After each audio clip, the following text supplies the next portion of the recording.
다주택자는 안 된다 주장들을 계속 하시는 거 아니에요. 네. 근데 저는 참 놀라운 게 그렇게 주장하시는 분들이 보면 부자들은 범죄시하는 분들이 자기는 다주택자를 빌딩을 뭐 건물을 갖고 있거나 이런 모순들을 도대체 어떻게 설명해야 되느냐. 그 모순 중에 하나가 이제 또 드러난 거예요. 내로남불이라는 얘기가 그래서 생겨난 거 아닙니까? 왜 이런 소식이 안 나오나 했어요, 제가. 이건 사실 도덕성에 관한 문제로 얘기하면은요. 아마 강남에 집 두 채 갖고 있거나 재건축 아파트 갖고 있거나 한 걸로 따지면은 국민의힘 의원들 털면 훨씬 많이 나온다고 좀 봐요.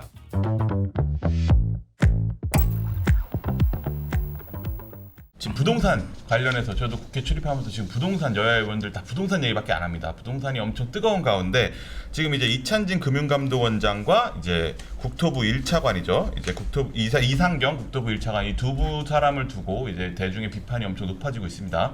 특히 이제 이찬진 금융감독원장은 특히 서초구에 아파트를 두 채를 들고 있는 다주택자라고 했는데 그때 해명이 그 우면동에 있는 대림 아파트거든요. 근데 이제 그게 같은 평수를 두 채를 갖고 있는데 처음에는 한 채는 본인 가족들이 살고 한 채는 뭐 창고로 썼다. 뭐 이런 얘기를 했다가 그 다음에는 이제 뭐 가족 자녀가 뭐 이제 산다 뭐 이런 식으로 해면 바꾸곤 했는데 그리고 그 한 채를 처분하겠다고 하면서 그걸 이제 파는 게 아니라 자녀에게 이제 증여를 하겠다 뭐 이제 이렇게 해서 한두 달 안에 정리하겠다 뭐 이렇게 해명을 한 상황이에요.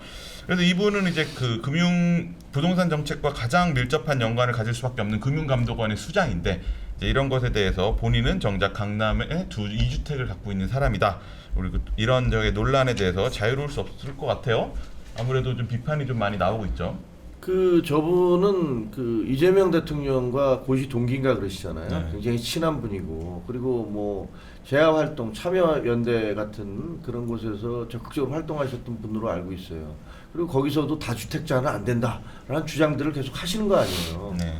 근데 저는 참 놀라운 게 그렇게 주장하시는 분들이 보면 아니 특목고 없애야 된다라고 주장하시는 분들이 자녀들을 특목고 보내고 그러면서 미국에 대해서 그렇게 반미적인 발언을 많이 하시는 분들이 자녀들은 다 미국에 유학 보내고 그리고 서민들을 위해야 되고 다주택은 안 돼라고 부자들은 범죄시하는 분들이 자기는 다주택자를 이거나 아니면 빌딩을 뭐 건물을 갖고 있거나 하는 건물주이거나 이런 모순들을 도대체 어떻게 설명해야 되느냐. 그 모순 중에 하나가 이제 또 드러난 거예요. 사실 내로남불이라는 얘기가 그래서 생겨난 거 아닙니까? 문재인 정부 때 보니까 이 사람들 말이야 남들한테는 임대차 3법 만들어서 집값을 다락같이 올려놓고 그리고 이거 집 가진 사람들은 뭐 범죄인인 것처럼 공격을 하더니 아니 알고 봤더니 본인들이 다 그러네. 그래놓고서 야 이거 2주택 이상인 사람은 집 처리해 그랬더니 아예 사표를 낸 사람들이 있어요. 그렇죠. 나 그거 못하겠습니다. 집이 더 집보다 집이 더 중요하다라는 분들이 있어요. 근데 그런 것들이 문재인 정부 때 이제 한참 커졌다가 그 다음에 이제 좀 수그러들었잖아요. 근데 지금 또 이제 드러나고 있는 거죠. 이번에도 보면 우리 금감원장님도 그렇고 그 다음에 이번에 국토부 차관님도 그렇고 국토부 차관 같은 경우는요 보니까 이분이 가천대학교 교수셨더라고요. 네. 성남에. 그래서 이분도 보니까 이재명 대통령과 아는 관계가 있는 분이에요. 어떻게 저런 분이 차관이 됐지? 우리가 알다시피 장관은 될 수 있어요. 네. 장관은 뭐 교수들 많이 시키지만 차관은 공무원들의 끝이잖아요. 그렇죠. 꿈이고. 네. 그리고 모든 실무 과정을 거친 사람들이 되는 거예요. 근데 저런 분이 아무런 실무 경험이 없는 분이 느닷없이 날라와서 네. 차관을 하고 있어요. 근데 네. 차관을 하면서 이 정책에 대해서 얘기하면서 나중에 집값 돈 모아놨다가 지금은 돈 차곡차곡 모아놓고 있다가 나중에 집값 떨어지면 집 사면 되잖아. 이게 말입니까? 그래서 이런 말씀하신 거예요. 그렇죠. 이제 사실 이찬진 금융감독원장과 이상경 국토부 1차관은 조금 다르다는 시각들이 많은 게 이제 이찬진 금융감독원장은 자산이 400억입니다. 그래서 네. 엄청 부자예요. 근데 맞아요. 이제 우면동의 대림 아파트는 사실 강남에서는 그렇게 메인 단지라고 보기는 어렵거든요. 그래서 이제 거기에 뭐 사실 400억 자산가가 살 공간이라고는 좀 검소한 편이다 이런 얘기들도 많이 하는데 사실 400억을 제가 만약에 400억이 있으면 바로 압구정 현대 이런 데를 사겠죠. 그래서 뭐 이제 이분은 조금 케이스가 다를 수 있어요. 근데 이제 이상경 국토부 1차관은 제가 봐도 이거는 판교의 푸르지오 그랑블이라는 아파트를 작년에 샀는데 여기 네. 제가 분당 출신이라서 잘합니다. 여기는 정말 비싼 데죠. 핵심 중에 핵심이고 네. 가장 비싼 곳이에요, 판교에서. 근데 이제 여기를 그것도 갭으로 산 거잖아요. 전세를 그렇죠. 끼고 매매를 했잖아요. 지금 정부가 가장 맡고 있는 갭 투자의 전형적인 표본이란 말이죠. 이분이 이제 고등동에 있는 이제 그 아파트를 분양 6억 정도에 분양 받았다가 그걸 11억 정도에 팔고 그다음에 거기에 이제 돈을 보태서 전세까지 끼고 이 분당 판교의 최고 대장주 그것도 40평대를 산 거예요. 부인 명의로. 근데 이런 분이 이제 갭 투자를 전 국민에게 금지하는 이제 이런 대책에 대해서 실무를 맡고 이런 것에 대해서는 사실 국민들 입장에서 받아들이기 정말 어려워 보이는데 어떻게? 저는 다른 거 없습니까? 지금 제가 사실 대통령실뿐만 아니라 민주당 입장에서도 굉장히 답답한 것 같아요. 답답해할 것 같고 좀 한편으로도 억울한 측면이 있을 거라고 저는 생각해요. 왜냐하면 그러니까 현 정부의 부동산 급등, 특히 아파트가 급등의 책임을 물을 수 있을까? 물을 수 있다고 보세요, 두 분은? 이재명 대통령이나 네. 이재명 정부의 아파트 대책 제대로 세우지 않아가지고 아파트 값이 급등하도록 방치했다거나 아니면은 왜 이렇게 급등하게 내버려뒀냐고 얘기할 수 있겠습니까? 저는 그렇지 못할 거라고 생각해요. 그러니까 집값이라고 하는 게 누적된 결과인 경우가 많고요. 특히 이제 국제 금융이나 경제하고 굉장히 밀접하게 움직이잖아요. 그러니까 비근한 뭐 쉬운 예로 최근에 금값이 막 천정부지로 치솟잖아요. 네. 거꾸로 이 얘기는 무슨 얘기겠습니까? 돈을 못 믿는다는 뜻이에요. 화폐를 못 믿겠다는 거예요. 화폐 가치가 하락하면 당연히 자산 가치가 거꾸로 올라가잖아요. 네. 금이나 이런 쪽에 몰리는 이유가 그거거든요. 더군다나 지금 환율도 좋지 않아요. 그러니까 우리는 미국 환율에 항상 연동돼서 움직이는데 환율이 올라가도 이겨도 그러니까 돈가 원화 가치는 정말 우리가 준 뭐 기축통화 국가가 되지 않는 한 네. 항상 이런 딜레마에 빠지게 돼요. 네. 그러니까 이거를 다 이재명 정부 탓이야라고 말할 수 있겠는가 이걸 하나 묻고 싶고요. 네. 또 하나는 왜 이런 소식이 안 나오나 했어요, 제가. 그러니까 이건 사실 도덕성에 관한 문제로 얘기하면은요. 아마 강남에 집 2채 갖고 있거나 재건축 아파트 갖고 있거나 한 걸로 따지면은 국민의힘 의원들 털면 훨씬 많이 나온다고 좀 봐요. 이전에 뭐 조사 결과 나온 것도 그렇고요. 국민의힘 의원들이 아파트는 훨씬 우리는 집값 올리고 집값 올리고 우리는 뭐 굳이 이렇게까지 안 하잖아. 국민의힘이 꼭 집권하고 그러면은 꼭 집값이 떨어지더라고. 희한해. 꼭 그 국정사 안 좋고 막 무슨 외환위기 터지고 막 이러더라고요. 그래서 그런 생각들을 안 하는지 모르겠지만 어쩌면 윤석열 정부 시절에 더 적극적으로 집 공급 정책들을 내놨더라면 지금 후가는 지금 정부가 맞는 거거든요. 항상 전임 정부에서 집을 많이 공급하면 그 다음 정부가 수혜를 입게 마련이에요. 보통 개발하는데 5년 정도 걸리니까요. 그거 안 한 후가를 지금 감당하고 있는 것이기도 한 거예요. 그리고 그런 문제에 관한 도덕성으로만 얘기하면 저는 두 분 이찬진 금감원장은 아까 말씀하셨던 것처럼 2차 합치니까 반포에 있는 아파트 한 채도 못 사더라고요. 보니까 자산이나 이런 걸로 봤을 때 이걸 무조건 뭐 부동산 투기 개념으로 보기는 좀 어려울 것 같고요. 이상경 차관의 경우에는 저는 비판받을 수 있다고 봐요. 갭 투자라고. 근데 갭 투자를 했어요, 제가. 제가 정책을 담당하는 사람이에요. 근데 부동산 지금 아파트 값이 막 급등해서 올라가요. 자기는 했지만. 그럼 자기가 했다고 갭 투자 계속 그냥 내버려둬도 됩니까? 아파트 값 그냥 막 올라가도 됩니까? 왜냐하면 그건 일부 사람들의 뭐 일탈이든 뭐든 그런 부분에 관한 거고 지금 집을 사거나 아니면 집을 사고 싶어 하는 사람들, 대기 수요가 있는 사람들의 경우 억울한 마음은 있을 수 있겠지만 그 사람들도 사실 보호하자고 하는 정책일 수도 있단 말이에요. 그러니까 선의의 피해자가 나오는 거 부작용이 있다는 거 저도 인정하는데요. 이런 사람들의 사례를 가지고 지금 부동산 정책이 잘못됐어. 그러면서 막 손가락질하는 거는 그건 전체 부동산 정책을 무너뜨리려고 하는 좀 불순한 의도가 좀 숨어 있는 거라고 봐요. 근데 지금 국회에서도 부동산 정책을 두고 뭐 이제 말씀하신 대로 민주당에서는 오세훈과 윤석열 정권 탓이다. 국민의힘에서는 뭐 이재명 탓이다. 뭐 이렇게 내탁 공방을 벌이고 있는데 사실 국민 입장에서는 이게 참 질이 멸렬하잖아요. 그래서 누구 탓인 게 중요한 게 아니라 그래서 앞으로 어떻게 할 건데 이거를 어떻게 그렇죠. 해결해 줄 건데 이게 중요한 거잖아요. 그럼 그거는 정말 지금 이재명 정권이 키를 쥐고 있는 거고 그래서 앞으로 어떤 정책을 내놓고 어떻게 할 것이냐가 중요한 건데 지금 그런 거에 대해서 국민적인 기대감에 부합하는 것 같진 않다는 그 정책이 얘기잖아요. 나왔잖아요. 네. 정책이 나왔는데 이게 네. 과거의 임대차 3법처럼 이걸로 인해서 지금 전세가 월세로 전환되고 아예 거래가 안 되고 뭐 이런 일들이 그 터지니까 또 풍선 효과 벌어질 거고 제가 기억하기에 지금 주택 문제가 가장 문제가 됐던 과거의 사례를 보면 그 노태우 정부 때 그때 무슨 전세 때문에 뭐 결국은 전세값이 올라와서 목숨을 끊는 사람들이 뭐 보도되고 그랬어요. 그랬더니 바로 정부가 그 노태우 정부가 200만 호 건설하겠다라고 해서 분당과 일산 신도시, 평촌 뭐 3번 이런 식으로 해서 신도시가 만들어졌고 그래서 그때 이제 잦아들었어요. 그리고 몇십 년이 흘렀어요. 그러던 것들이 부동산이 폭등하기 시작한 건 노무현 정부 때 들어와서 네. 그럼 제가 너무 잘 아는 게 워싱턴 특파원을 갔다 왔는데 강남의 집값이 가기 전까지는 제가 일산 살잖아요. 네. 한 30% 정도 차이가 났었거든요. 근데 갔다 왔더니 2배 이상 차이가 나는 가기 거예요. 전에 갭으로 사셨어야죠. 아니 그러니까 사람들이 그러더라고요. 근데 그때 어떤 일이 있었냐면 다들 나한테 그러더라고요. 야, 너 가기 전에 일산 아파트 팔고 강남에다가 전세 끼고 너 그쵸, 어차피 예. 몇 년 살다 올 거 아니냐. 그 집 사나. 근데 제가 뭐라 그런지 알았어요? 뭐라고? 야, 내가 민주당 출입해봐서 노무현 대통령 아는데 노무현 대통령은 집값이나 이런 불로소득으로 수익 버는 거 참지 않는 사람이야. 부동산 절대로 노무현 정부에서 올라가지 못할 거야.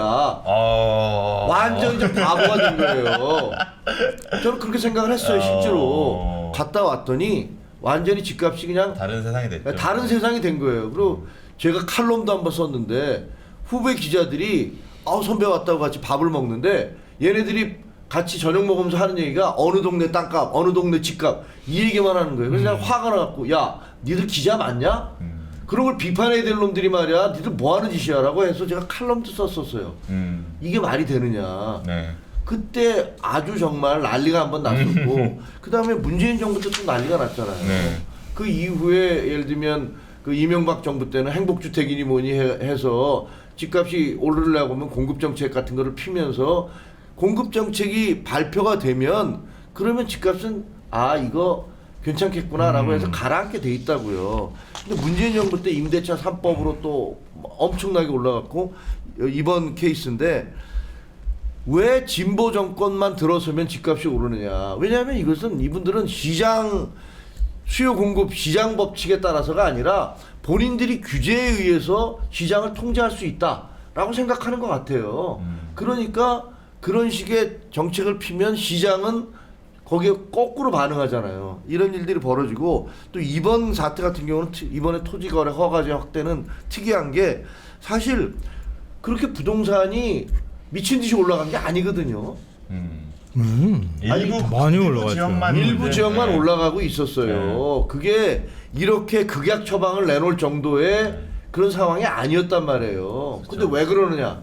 근데 저는 가만히 생각해봤어요. 이게 도대체 역대로 정책이 나왔던 것들 중에서 이걸 선제적으로 한다고 하는 것 같은데 이게 전체 나라가 국토가 지금 부동산 시장 때문에 난리가 난 게 아닌데 왜 그럴까? 오해를 하면은 본인이 주식가격 5천을 만들겠다. 뭐 3,500이 주식가격이 넘어가고 그걸로 인해서 환호한다. 그러니까 이분은 부동산이 아니라 주식시장을 본인의 어떤 성과라고 생각을 하기 때문에 선제적으로 부동산 시장을 규제를 가해서 그래서 주식가격을 주식시장을 띄우기 위해서 이러고 있구나. 근데 이건 말이 안 되는 거거든요. 이렇게 되면 주식시장에서 번 돈이 다시 부동산으로 가요. 그러면 나중에 걷잡을 수 없이 또 올라간다. 거품만 막 커진단 말이에요. 그래서 이게 잘못된 정책이라고 보여지는데 그런 노림수가 있는 게 아니냐라는 생각까지 들어서 이거는 더 나쁘다.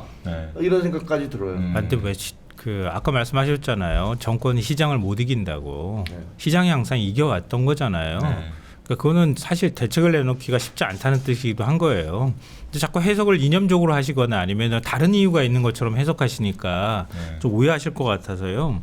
그러니까 이명박 정부 때는 공급이 많다 막 이런 요인들도 있을 수 있겠지만 글로벌 금융위기가 있었던 거예요. 리먼 사태가 발생했어요.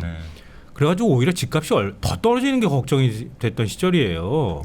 그랬잖아요. 그래서 집권 내내 딱히 다른 거 하지 않아도 집값이 너무 떨어져가지고 문제인데 뭘 그거 가지고 고민을 합니까? 고민을 안 했죠.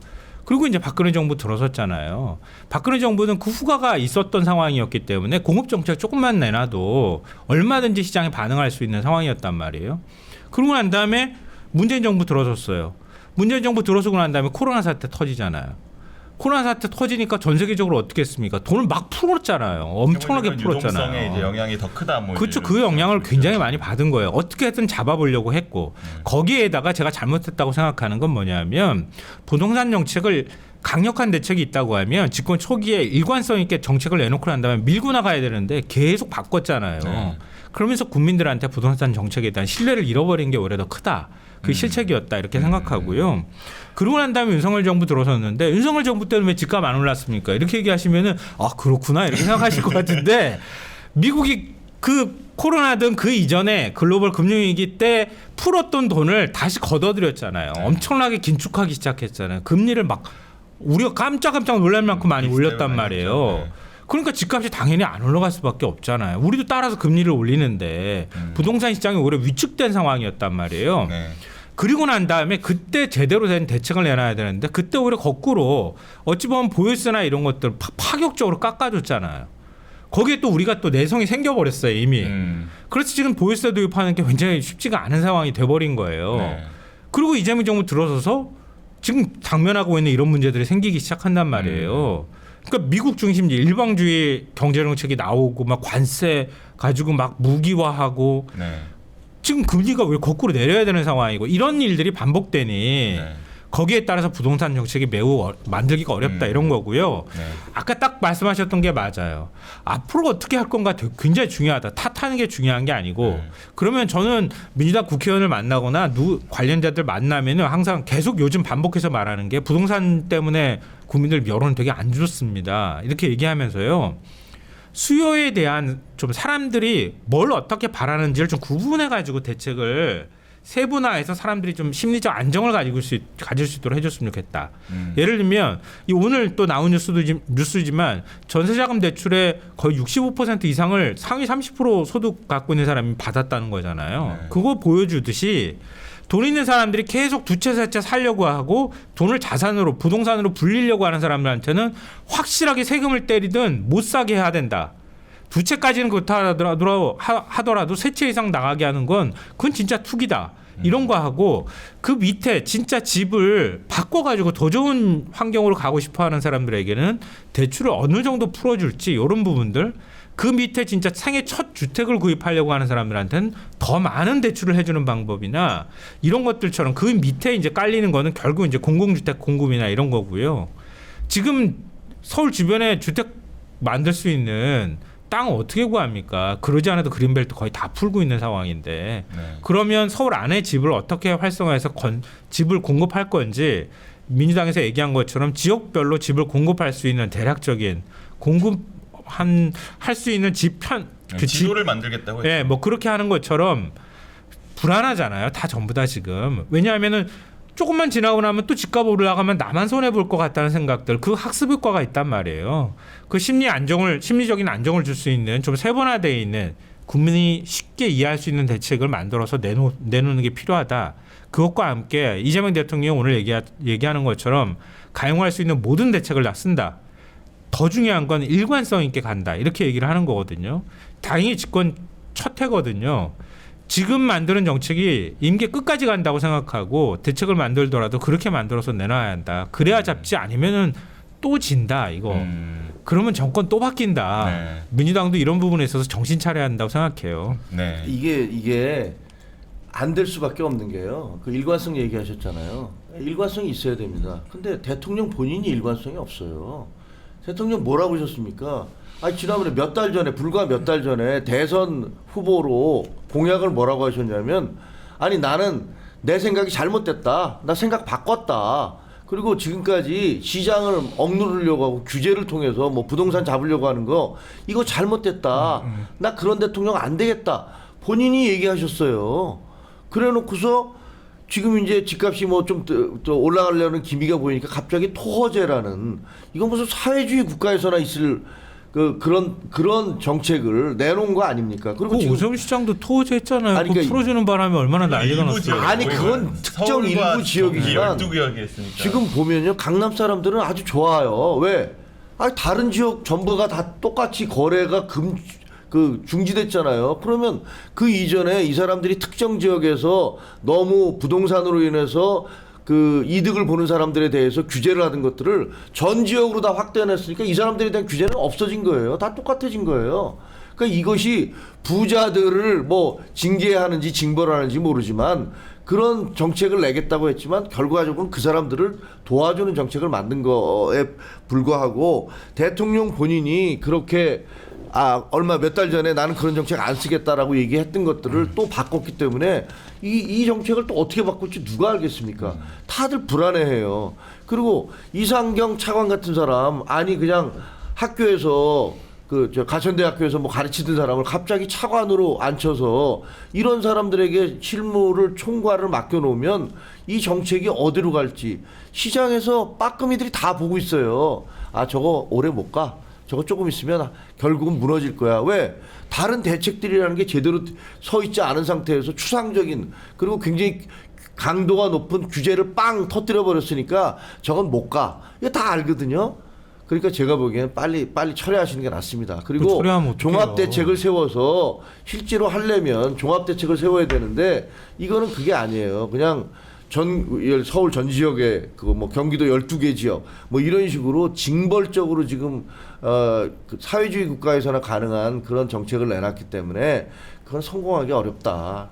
성공할 수가 없다. 그런 생각이 들어요. 근데 너무 부정적으로 얘기하셔가지고 요 부동산 문제는 앞으로 뭐 좀 네. 어떤 대책을 내놓는지 좀 네. 지켜봤으면 좋을 것 지켜보겠습니다. 같고요. 네. 강남이 여당에서 매우 또- 특수하기 때문에 강남이 집값이 오르면 다른 지역으로 다 파급 효과가 엄청나잖아요. 맞추기를 하죠. 네. 그러니까 강남에 사는 사람들이 이미 사실 어느 정도 여유가 있잖아요. 특히 아파트 사는 사람들. 현금이 많죠. 그러니까 현금으로 하는 사람들 거잖아요. 그러니까 현금으로 사겠다는 걸 누가 막겠어요. 거래하는 거를. 근데 이것과 아이고. 함께 건설 경기 부양도 지금 해야 되는 상황이란 말이에요. 그러니까 어떻게 이걸 적절하게 조화할 거냐. 이게 이제 정책을 발휘하는 능력일 거예요. 그러니까 그런 능력이 좀 발휘됐으면 좋겠다. 네. 이렇게 생각합니다. 잘 되길 바랍니다. 진짜로. 부동산 대책은 사실 이제 공급이 가장 핵심이고 공급이 얼마나 이루어질까가 잡히는 거에 따라 다를 텐데 그건 이제 정부가 올해 말까지 공급 대책을 확실하게 밝히겠다고 했으니까 그 부분에 어떤 영향을 끼칠지 한번 보시죠.